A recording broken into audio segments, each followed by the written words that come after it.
Good morning, good afternoon, good whatever time of day it might be for you joining me today, guys. Thanks for clicking on my video and joining me.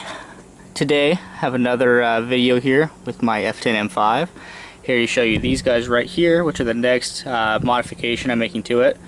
Kind of a natural mod to do, especially on, really any newer generation turboed BMW motor. They all have really good healthy gains with these guys right here. Catless Downpipes.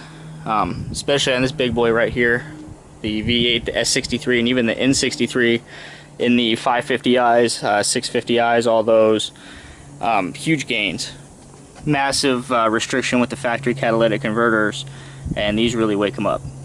These ones I have right here are Racing Dynamics brand. They haven't really been having these on the market as long as some of the other guys have yet, but more or less they all do the same thing. Some of them have a little bit different fit and finish between brands, but really these all range between $500 and $2,500 for these things, and more or less they all do the same thing. Just basically an elimination of the catalytic converter. Have a straight 3-inch outlet coming off of each turbo, increase spool time, and reduce any back pressure. So let's see, one of the major faults with going catless on any of these cars now, with the very advanced logic that the DMEs have on these cars that can calculate and really tell if there's any faults present, is that they know when pretty much you mess with any part of the emission systems on these cars. Obviously when you're taking the catch right out, that's all the space you have from the primary to the secondary O2 sensor right there. Normally the cat would be right there. It knows it's not there from the reading. So using an O2 spacer is what I'm going to try to do. I know that because of the very technical readings that these cars take with the O2 sensors versus, say, some domestic cars, like this is easy to do with long tooth headers on like a Chevy or Ford motor. There's usually no problem with spacing those out, get very good results. But the difference with the ones I'm using here, if you could see the focus, is these actually have small pieces of catalytic converter material in them to try and replicate the heated tip effect on the O2 sensor, to really replicate there actually being a full cat there, to try and do its best at tricking the computer into thinking that there's no change at all. So I'm gonna try these. Completely not a proven thing on these cars. It's just something I'm trying to experiment and see if it works. Because really the other alternative is, when having the car tuned, is tuning out that operation of being able to set that code and tell that there's no cats there. And by doing that, it can sometimes make it a little harder to pass emissions, because it's going to affect whether your readiness monitors can all pass or not. So this is the method I'm going to try. Even if it doesn't completely work with the check engine light method, I can always have it tuned out later when I do tuning on the car. But yeah, I'm mostly just excited for the gains that it's going to bring. It's really very simple for the amount of gains it's supposed to bring, which without a tune could be anywhere from 15 to 30 wheel horsepower, if not even better. And tuned, it should bring 50, maybe even 60. And by the time this video is up, hopefully you guys will have already seen the video of the baseline dyno I did on this car. And I'm going to do these downpipes without doing a tune, and we're going to put it back on the dyno and see exactly what it did. Alright, first order of putting the downpipes in, now that I have her up on the rack. So I made sure these were kind of cooled off first. Let's see if you can see with this flashlight. Getting these flange bolts loosened up. Sorry if you can't see that real good. I already loosened those up just to make sure I wasn't going to have any trouble with them being corroded on or anything. The only other tutorial I've seen that says anything about the sizing for these says that they're 13s. They're not. They're 11s. Maybe they're 13s on a different year, but they're absolutely 11s on this. Kind of a stupid size to have on that, but that's okay. Get those loose. A lot of people say you need to get this splash shield down too. You don't. As long as you have just a 3/8 with a swivel on it, and a 3/8 11 drive. Didn't even really need a deep one. Shallow was fine. You can get those loosened up. Next, come up top, pop loose this plastic cover that sits atop the engine. You'll see underneath here, turbo is there. There's the heat shield here with the O2 sensors, and then there's this bridge that the DME is attached to. Focus, focus. There's one per side. They push in with these little, let's see,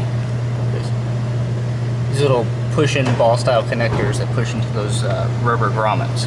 So we're gonna pull these up on either side. Might have to remove this coolant tank, and we'll be able to get this bridge up and take this heat shield off.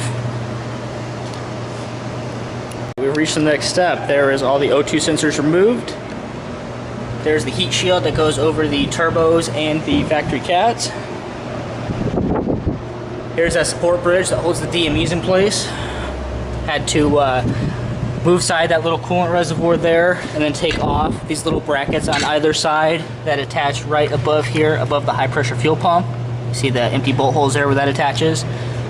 Had to remove the PCV lines, which helped me because I took some measurements, because I do plan to try and, come on focus, do some kind of catch can setup as soon as I could find room in this engine bay to put some catch cans. And here we are at the factory cats turbos. Just for a little help and clarification on the fastener sizes to get all this stuff off. The ones to take that little support bracket off were an E8 reverse Torx.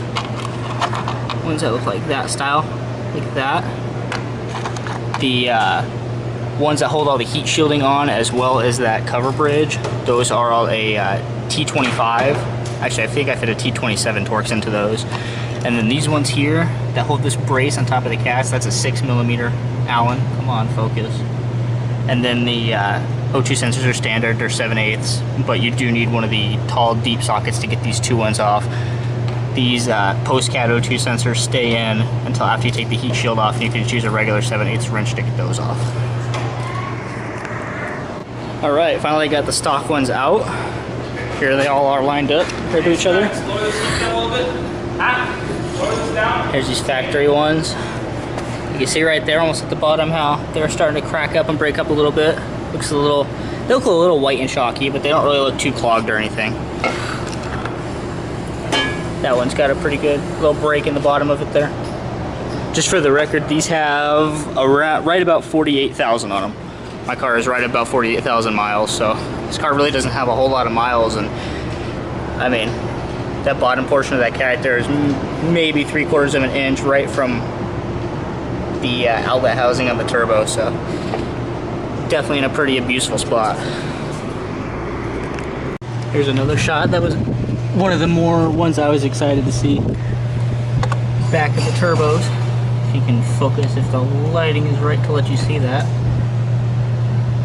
Right in there, the back of the turbos, and you can also see those cross pipes, oops, right there are the crisscross type headers that they use on those that go across banks.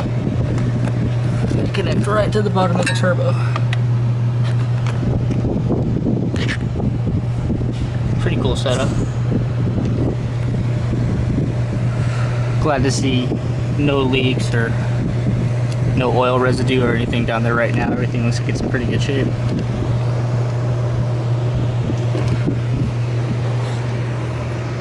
Hey guys, this is the next day now. I waited and camped out for some daylight, although now it is 108 out here, so it wasn't much help.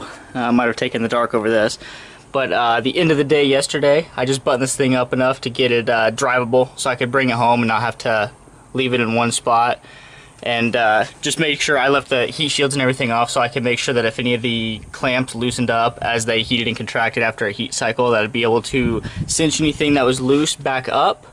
I just finished reassembling all this stuff, including putting the DMEs back on this brace here, put this heat shield back there, put this little cooling system reservoir back, all in the exact opposite order as they came off, I would hope. Only other thing I had to do, let's see if I can show you there. Yeah, right there where that O2 sensor is, that one, as well as over on that side. I had to do a little marking and cutting right around where those O2 sensors were, because originally they would have come out straight out of the side, and since I have these elbow-shaped O2 simulators that come out of the side of the downpipes now, I wanted to retain the heat shield, but I needed to make sure that I could make clearance, come on, get in there, for those to be able to come up vertically. So I just messed with the angle a little bit, got them to where it matched the curvature of the heat shield without having to make a ginormous hole, and then just kind of shaped it up into a U-shaped tunnel on either side, so that way the O2 sensors would fit. And I could put the heat shield back on without having it rattle on anything, and it seemed to have worked pretty well. So that's back in. Put these little heat shields back on behind the PCV hoses. Put the brace back on. And yeah. Oh, and to make these O2 sensors fit with the downpipes I used, the holes were pretty much in the same location as the factory ones, so I didn't have to modify these top ones. They just had these little stainless steel insert cups that kind of insulated it a little bit more with the factory sensors. So taking those out, there's pretty much just like a half inch of gap around these, but a lot less heat should be trapped in there without having a cat stuck under that anyway. So they worked fine. I just pulled those little caps out. And yeah, put the plastic cover back on and we'll be ready for another test drive. Alrighty my friends, there you go. There's the plastic engine cover back on, and that is what the S63TU biturbo 4.4 liter engine looks like inside of the F10 M5 engine bay. You would never know by the looks of it right now that there is any engine or exhaust modifications, but you absolutely will know when I start it and show you how it sounds, because it does sound very good. So after I warm it up a little bit, I will try and get some good exhaust clips to show you a little bit. I of course will make some additional videos on what it sounds like, but I will follow with a few little rev clips.